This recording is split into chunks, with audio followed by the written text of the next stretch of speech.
1. My eldest is having a play date with a friend and her mom comes to pick her up. I'm in my bedroom with Streetlight Manifesto playing and my boyfriend watching the kids. He comes to get me saying Mommy Dearest wants to talk to me about my music and rolls his eyes. So I go and she immediately starts with, "You let your children listen to such blasphemy?" And I tell her, it's not really blasphemy if we don't believe in God. She then gets so outraged that we need to see the light. So I snap back at her, "Leave my house immediately or I will have my boyfriend assist you in finding your way to the exit." So I send her an email the next morning. "Hi, Emily. This is Fema. I'm concerned about your insistence on preaching to my children and do not appreciate you insulting me and my children, especially not in front of my child. I would very much like you to keep your religion to yourself and your family. If you find what you need in your God, that is wonderful for you, and I'm truly happy for you, but we do not share your beliefs, and very much do not want you pushing your beliefs on us, and especially not our children, who do not yet possess the critical faculties to understand such difficult concepts. As a courtesy, I will refrain from playing atheist music while your child is over." I got a message back. "Faima, I'm very sorry for my attitude the other day. My mother is currently in the hospital and I wasn't having a great day. I understand you have a difference of beliefs and will respect that in the future. Thank you for coming to me instead of just attacking me." So, I think it's settled and I let my daughter go to her playdate despite my boyfriend wanting to chaperone. I should have let him. When I pick up my child, we start driving home, and I ask what they did and if she had fun, and she says, "We watched a movie about Jesus." Luckily, my child already knows about Christianity and that they have their beliefs, but that we, Mommy and Daddy, do not share those beliefs. But now I have to figure out how I'm going to answer the "but why" questions to a 5-year-old that I was hoping I could put off until she was better equipped to understand apologia and its critiques, because I don't have any real issues with Christians or Christianity that aren't based in the logical failings of their arguments for the existence of God. I became an atheist because I studied philosophy. So I send another email to Emily. "Emily, this is Fema. Please explain to me why you thought it appropriate after our last conversation to proselytize to my child." The response, "Fema, I'm sorry. I figured you wouldn't mind giving you espouse the virtues of atheism in your home, that I at least provide a counter to your blasphemy. Children should be allowed to decide whichever path they wish on their own." My response, "Emily, thank you for responding. I will no longer be letting my child over to your house unsupervised, and your child is no longer welcome over at ours unsupervised. I will be taking further actions as necessary through the school. I advise you to not weaponize your child in this and allow them to continue to be friends. However, should you fail this, I will seek a no-contact order and go to the police to report your harassment. Any further correspondence can go through my boyfriend, as frankly, you don't want my patience to run any thinner than it already is. His contact information is attached, and I have him CC'd to this thread now. We haven't heard back."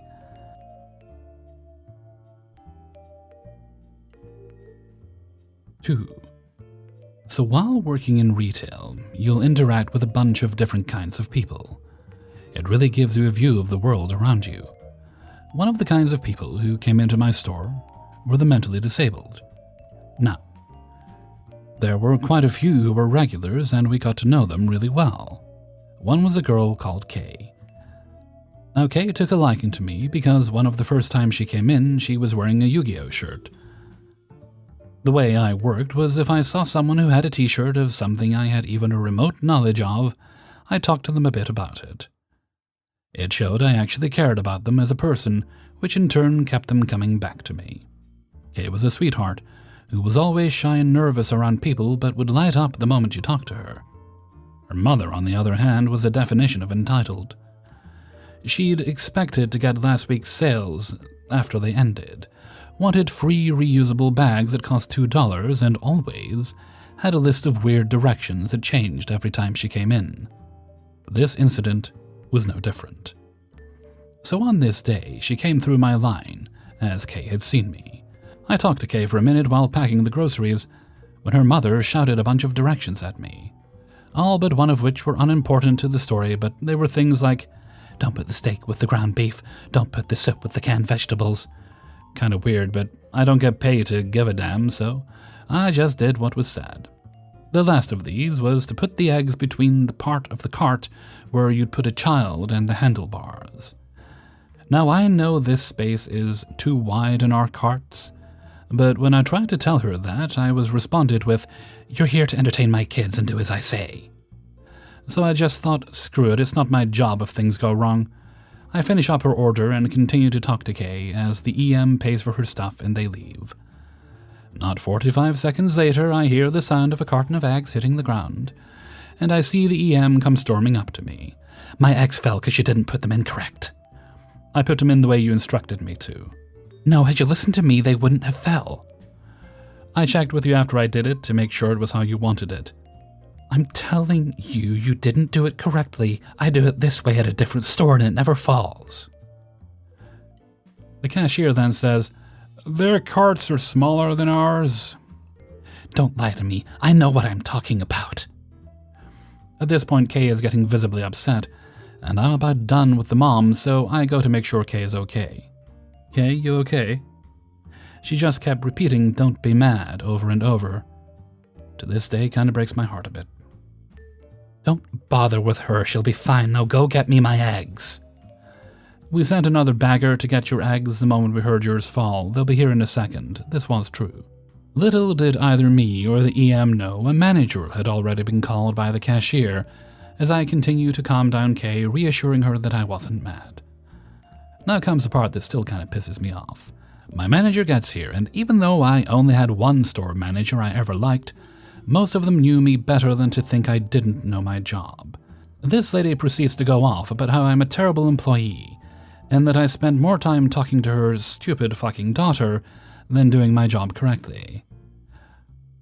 Now, mock me all you want, I'm cool with it. Better people have called me worse. But to have that level of disrespect for your own child boils my blood.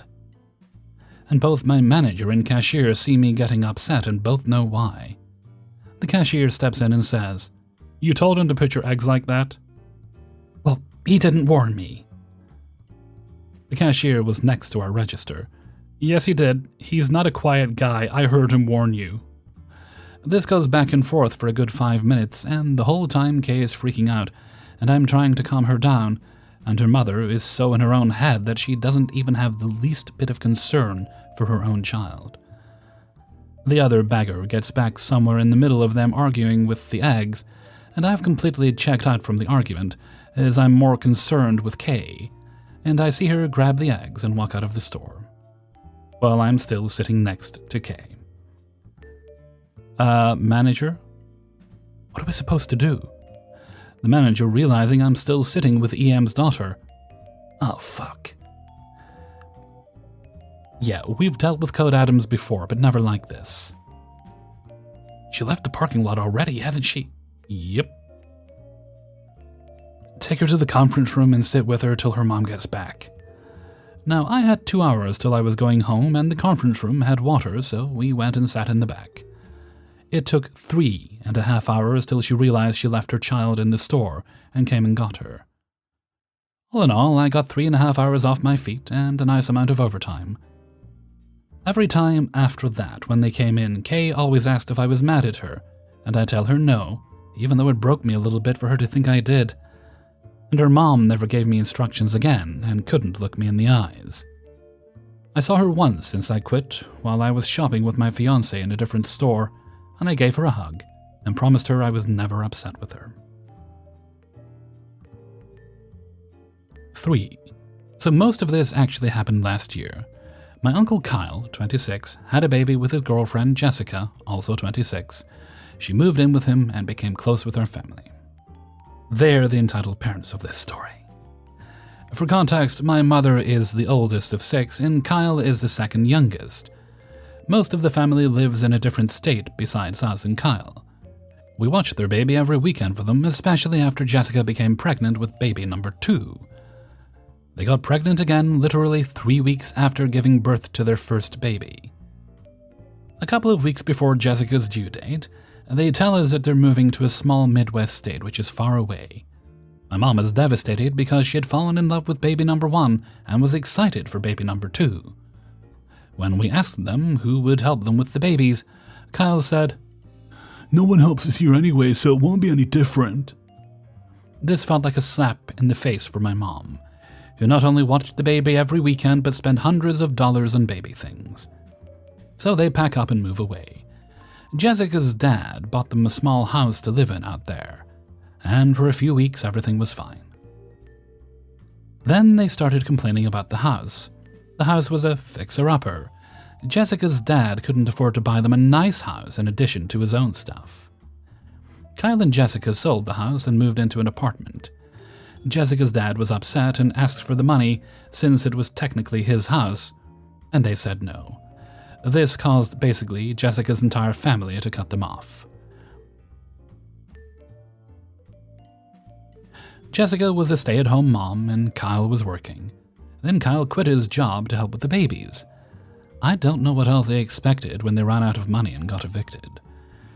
Kyle asked my mom for money, which she sent the next month. He asked for more money. That's when we figured out he was planning on asking my mom to pay their rent every month. My mom said no. They were able to get a couple of $100 more out of her by saying, "Think of our kids." Eventually, they were kicked out of the apartment. They had no money and no house. Jessica's family wouldn't talk to them. Kyle's parents had no money. His other siblings were pissed at him. He also asked them for money. Something about my mom is that she's the kindest person in the world. You could literally burn her house down and she would still help you when you needed it. We also have a decently large house. For a 4-person family, dad, mom, me, little brother, we have plenty of space. So to all our disappointment, my mom let Kyle and Jessica move into our house with their 2 babies. At this point, the babies are 18 and 6 months old. My room is the biggest, excluding Master's, so I moved out into the guest room. Kyle and Jessica had 7 dogs and 7 cats that they wanted to move into our house. Since me and my dad are allergic to cats, we told them no cats. We told them they could keep 1 dog. Naturally, they shit-talked my mom to their whole family, who immediately told us. They were saying that my mom was cruel and didn't understand how pets were a part of their family. My mom paid upwards of $2,000 on their move back with the agreement that they would pay her back one day. Unlikely. When they finally moved in, we were on vacation. My grandpa flew down to help them move in. My grandpa found 7 cats in our garage. Turns out they thought they would be able to hide them in there the entire time they lived with us. I don't even know how they thought it would work out. So many things happened that won't fit in this story, but imagine the world's worst roommates, and that's them. They were terrible. We all celebrated the day they finally moved out. 4. So for a little background on me, I have a bunch of health issues, and that means I have to take a lot of medication. The important one here is that my anti-sickness meds, Odensetron, Zofran. Now, due to issues here in the UK, getting hold of some of my medications has been a nightmare. My anti-sickness has been the hardest to get, so what little I do have I am heavily rationing until I can finally get it again. The other important thing to note is that for a while now it's been coming in a pill bottle and not a blister. Here in the UK that's very unusual. Another thing that's important to mention is that it's pretty clear I'm disabled. I have a walking stick and I wear a sunflower lanyard. Also, my face is dropped on the left due to a stroke I had. Basically, if you look at me, you know full well I'm disabled. The last thing is 3rd of June is my birthday. To be honest, the day kinda sucked, and birthdays are fairly important in my family, especially mine, as I've spent so many in hospital. So, I was on the bus today, and I'm already in a pretty foul mood. I'd gone to the pharmacy in hopes of getting my meds, no luck. I'm feeling very sick. I'm in a lot of pain. I'm tired, and to top it off, it's my birthday, and I can't eat my birthday cake without feeling even worse. So, needless to say, I was close to tears. I was sat on the bus in the disabled seats, head against the window, music in my ears, trying not to cry. One of my earphones ran out of charge, so I went into my bag to grab the case and switch to wired earphones. Just as I was doing this dad got on the bus with a small child. I paid them no mind as I dug through my bag until I heard him clear his throat. My child needs to sit there, he said, looking at me. Now, the bus was not busy at this point, and the seat next to me, as well as the other disabled seats. I looked at him in confusion and said, "I'm sorry, sir, but as you can see, I'm already sat here, and it's very clear I need them. He's welcome to sit next to me, or you can pick any of the other seats." Now, I could have absolutely been nicer about it, but as I said, I was in no mood. He just huffed at me and sat on the other seats. All seemed well until the child started complaining he wanted to sit on the left side where I was. The dad ignored the kid whilst the kid kept moaning. Now, at this point, my sickness had gotten a lot worse, so I reluctantly grabbed my anti-sickness meds from my bag to take one. It has one of those child safety caps on the ones where you push down and turn at the same time. I really don't like these caps, but whatever, you get on with it. I was struggling to get it pushed down, but before I could complete this, my meds were grabbed out of my hand. The man went marching to the driver. He started shouting I was taking drugs on the bus and I should be arrested. The driver pulled over and got out of his cab. At this point, everything got far too much and I burst into tears. The driver, an older man who knows me, said, "Isn't taking drugs, they're taking the medications." At this point, a lady had sat down next to me and wrapped her arm around me. I was just crying and crying and crying. Everything had gotten too much. Friends didn't wish me a happy birthday. I wasn't feeling well. I just want my anti-sickness meds. I want a day where I'm not unwell, especially on my birthday. As if to pile on top of it, the kind lady who was hugging me smelled of the soap my grandma used, so on top of it I started missing her and wishing it was her hugging me on my birthday. The entitled dad realized how wrong he was and how much he fucked up, but he still tried to worm his way out. I don't really know what he said, I just know he was trying to make an excuse.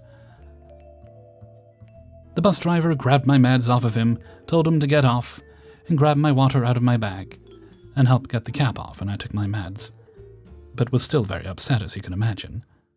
Fortunately, the bus driver knows my auntie, so he called her and got her to come pick me up and take me home.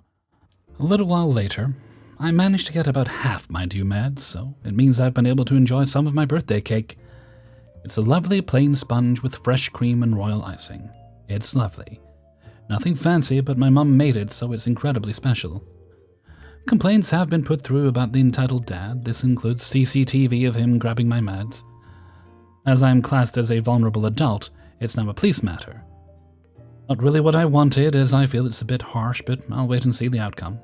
I was at work yesterday, and the kind lady who comforted me on the bus ended up coming into the bookshop where I work. It turns out I actually know her from the hospital. We've been on the same ward a few times. She also knows my mum, which is really nice. I was only working a half day, so we went to lunch together. We had a really lovely time, and I'm going to stay in contact with her. She's taken to calling me Bluey, because I love the show and my hair is blue. It's really lovely. I've missed my grandmother so much. While she will never replace my grandmother, I feel like I've gained a bit of her back. My parents are away right now, and she brought me around shepherd's pie for dinner. 5. I'm sure everyone who's gone to the movies has seen flavored salts for popcorn. At the theater I worked at, we have them laying on a small rack on the registers, and I was told we used to have the price label on it, but people, kids, would rub them off, so management stopped replacing them. So people now believe it's free for taking, and in this story I had to get more serious to get them to listen to me. It had been a decent morning and my shift was about to end in about an hour or so. I'd been working concession stand for about 6 months, and I knew how to handle things, especially when it came to customers who take a long time debating on what to order, and I'm a pretty patient person. But even so, some people still manage to irk me, and it's usually those who just grab the salt off the rack and try to sprinkle it onto their popcorn. Only to give me the surprised Pikachu face when I say, oh, that'll be $1.25 for the salt. Luckily, it's still sealed, but it doesn't stop them from still wanting to open it. What? This little thing is $1.25?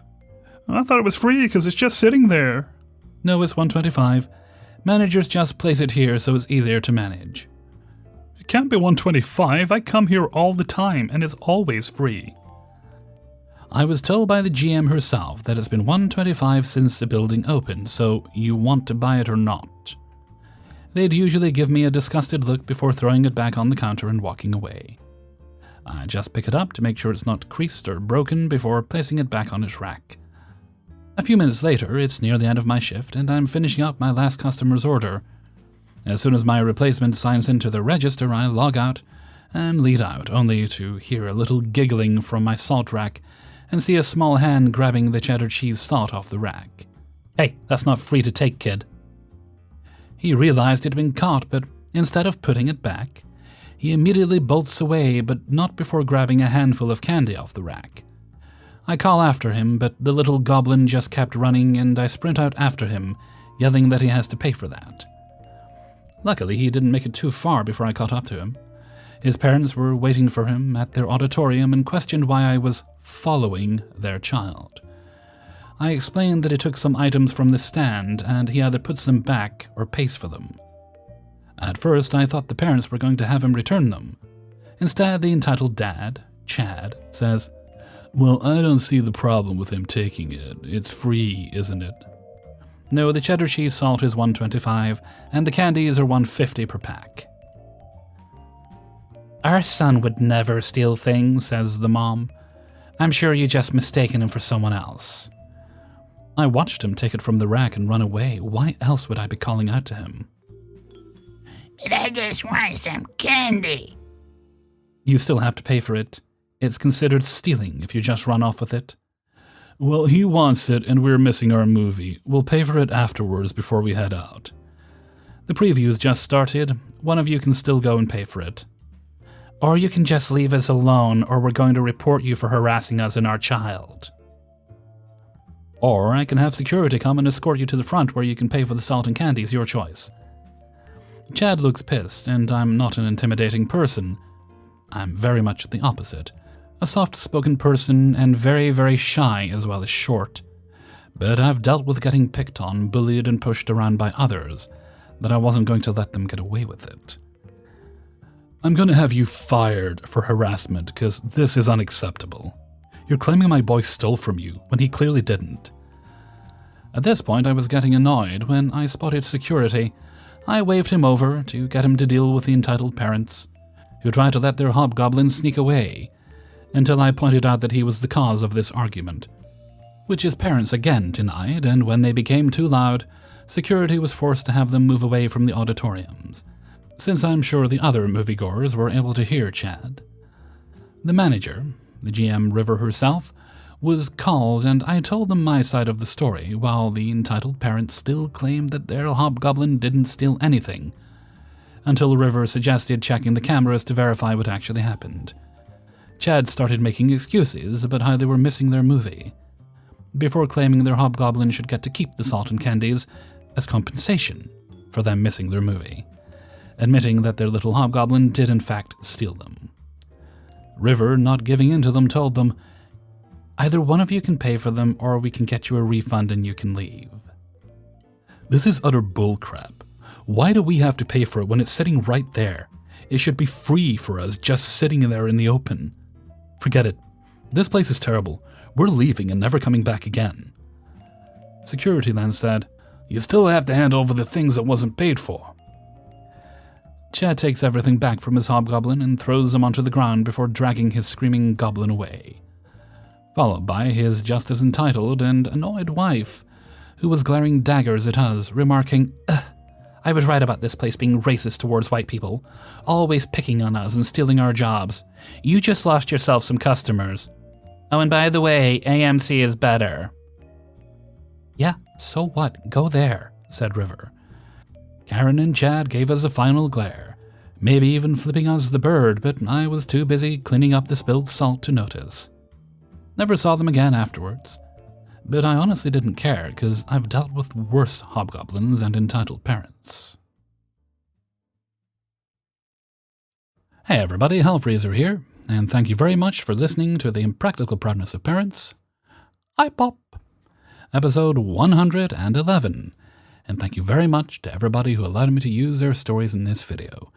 If you would be so kind before you leave, help me and the channel out by pressing the like button, which will encourage YouTube to recommend it to more people. Alrighty, let's see. I think we'll move right along to Hellfreezer's question of the day. And today's question is, do you believe that when companies have an excuse to put the prices of goods and services up, that claiming it's only temporary because of whatever various situation happening in the world, it'll vary through the decades, do you believe them when they say it's only temporary? Because my immediate thought is, okay, you put it up, you've got a way with putting the price up or reducing the size of this and that. You're never going to change it because you think people will just get used to it, and it's always going to be that, and it will just increase from there. But maybe I'm just being cynical, and do let me know what you think in a comment below. Okay, with that, I'm going to head off for now. So until next time, thank you very much for listening, and take very good care of yourselves.